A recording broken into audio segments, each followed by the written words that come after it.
time whenever the poor man returned from the hotel, that time poor man get a soupy smell from where?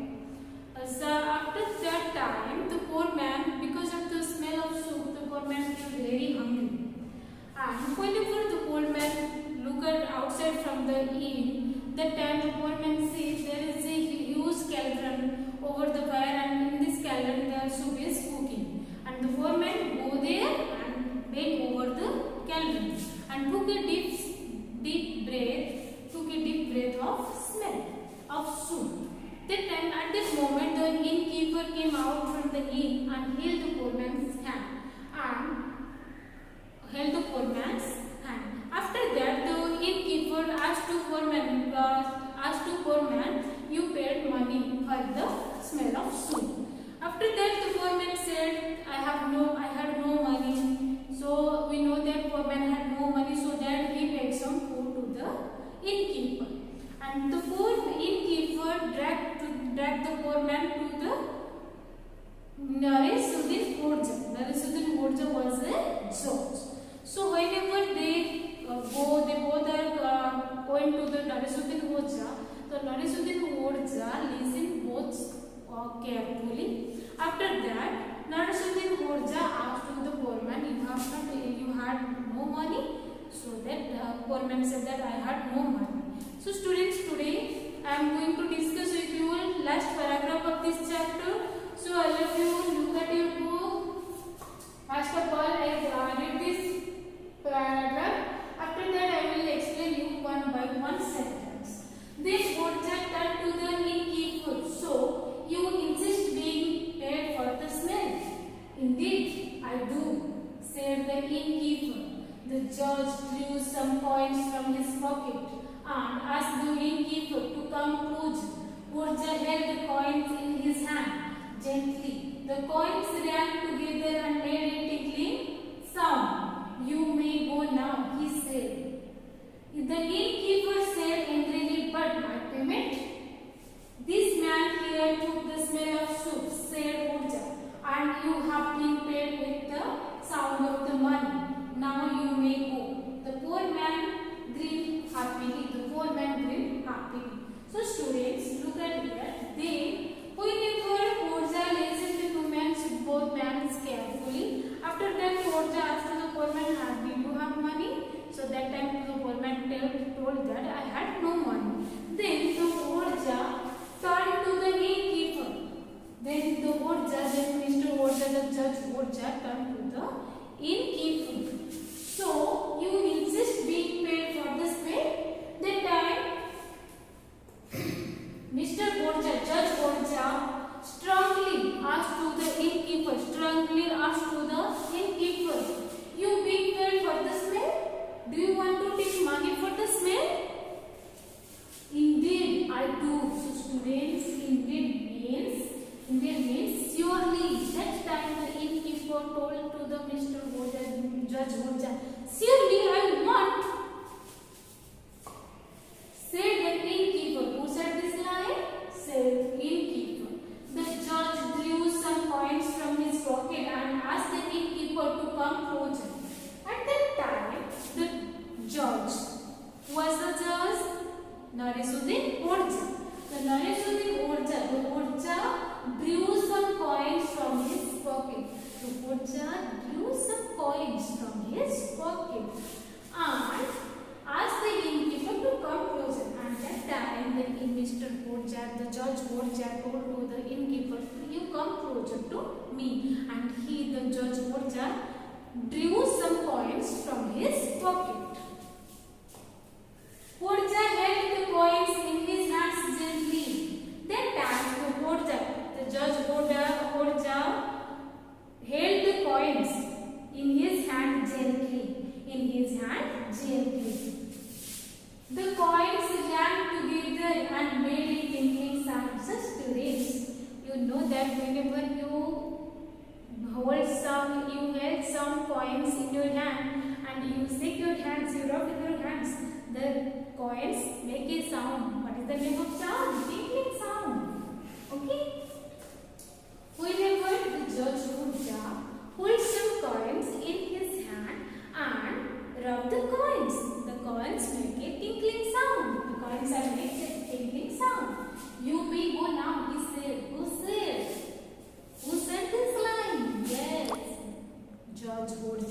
said this line to innkeeper. Whenever the judge Horja listened all the things about the things both of the man, that times the Mr. Horja strongly asked to the innkeeper, did you need some payment for the smell? That time the innkeeper tell, surely I want. Surely I want. That time the judge Horja asked to the innkeeper, come closer to me, and he drew some coins from his pocket. He drew some coins from his pocket and hold these coins in his hand gently and rub the coins. So students, whenever you rub the coins, the coins jam together. The coins jam together and it's make a tinkling sound. You may go now, he said. After that, whenever Judge Horja rubbed the coins, that time the Judge Horja told to the innkeeper, you may go now. The innkeeper said angrily, but my payment? But that time the innkeeper said angrily to Judge Horja, if I go there, then where is my payment? But my payment? This man here took the smell of soup, said Horja. This man, which man? The poor man. This man here took the smell of soup. This man here took the smell of soup. Only the poor man here took the smell of soup. Who said this line? Judge Horja said this line to innkeeper. And you have been paid with the sound of money. And you have been paid with the sound of money.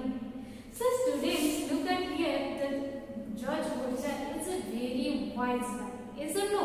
Yes, he is a very wise man. And look at this story. How can he handle all the situation? How can he handle all the situation? Whenever the poor man only took the smell of soup, but that's why the innkeeper wants money for the smell. That time, the Horja wisely played game like the Horja drew some coins from his pocket and dropped the coins. And Horja told to the innkeeper, the man here took the smell of soup. Here the man only took the smell of soup. And you have been paid with the sound of the money. And you have also paid with the sound of the money. You have also paid the sound of the money. Now you may go. Now you may go. Now you may go. Who said this line? Horja said this line to innkeeper. The poor man grinned happily. The poor man grinned. So students, grin is past participle form of grin, expressed with a good smile. That time, whenever the poor man got the result from the Judge Horja, the poor man's grin happily. The poor man smiled with a good smile, smiled happily. Poor man smiled happily. So students, in this chapter, already I had told you the first paragraph and second paragraph. This is the third paragraph. Again, I will tell you the last paragraph. In this chapter, there is a poor man. Once upon a time, there is a poor man enter into a hotel, and the poor man begs some food to the inn owner. But the inn owner did not give any food to the poor man. Whenever the poor man go outside from the inn, the poor man get a soupy smell. And because of this soupy smell, the poor man was feel very hungry. And whenever poor man look outside from the inn, the poor man saw that there is a huge kettle over the fire and there is the soup is cooking. And whenever the poor man go there and poor man lay over the kettle and took a deep breath of smell of soup. At that moment, the innkeeper came out and held the poor man's hand and asked him for money, asked him for payment. But the poor man said that I had no money. I had no money. Why did I pay you money? I only took the smell of soup. So whenever poor man refused to give the money to innkeeper, the innkeeper dragged the poor man to Narisuddin Orja. Narisuddin Orja was a judge. Whenever both men came to Narisuddin Orja listened to both men carefully. After that, Narisuddin Orja asked to the poor man, "Did you have any money? Did you have any money?" So that time the poor man said that I had no money. So the Narisuddin Orja, the Orja told to the innkeeper, "You insist being paid for the smell?" So Narisuddin Orja strongly asked to the innkeeper, "You want money for the smell? You want money for the smell?" That time innkeeper also tell the Narisuddin Orja, "Surely I want money for my superb smell." This time Narisuddin Orja do one twist things. Narisuddin Orja drew some coins from his pocket and hold his coins in his hand and rub the coins. When students you hold some coins in your hand and rub it, it's make a sound. It's rang. What is the name of sound? Tinkling sound. And this tinkling sound, Narisuddin Orja make the tinkling sound near the innkeeper's ear. That time Narisuddin Orja told to the innkeeper, "You may go now. Now you may leave this place." That time the innkeeper asked Narisuddin Orja, "But my payment? Where is my payment?" That time Narisuddin Orja replied, the innkeeper very wisely, "Only the poor man, only the man here took the smell of soup. And you have already listened, you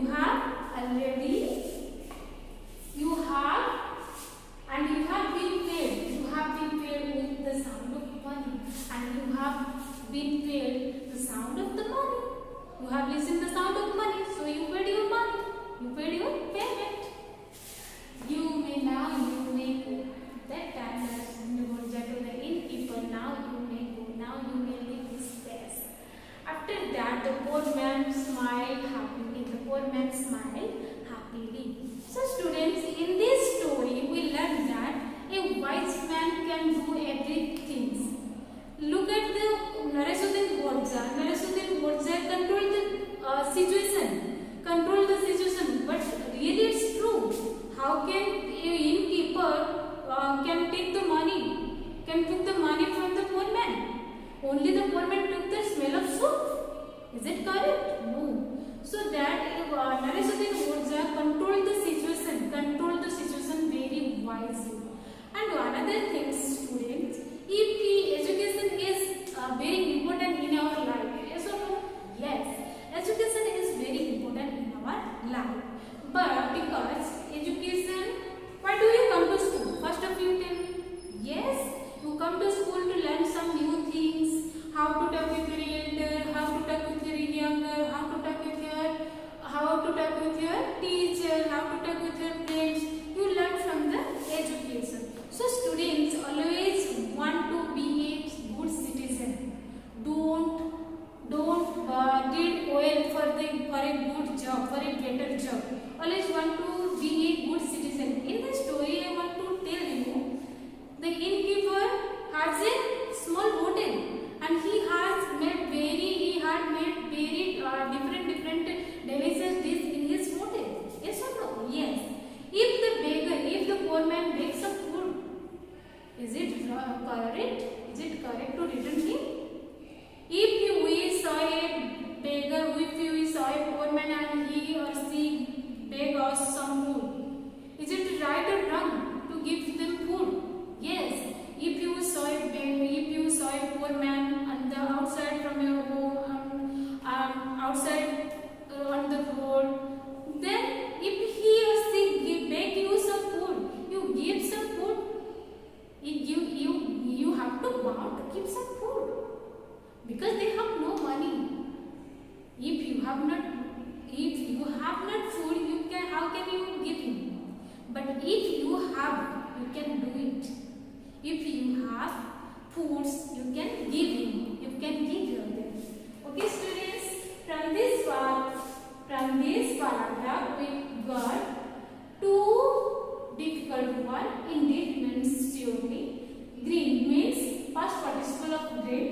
and express with a both smile. So students, I hope that you have understood this chapter very well, and we will meet in the next video with I am coming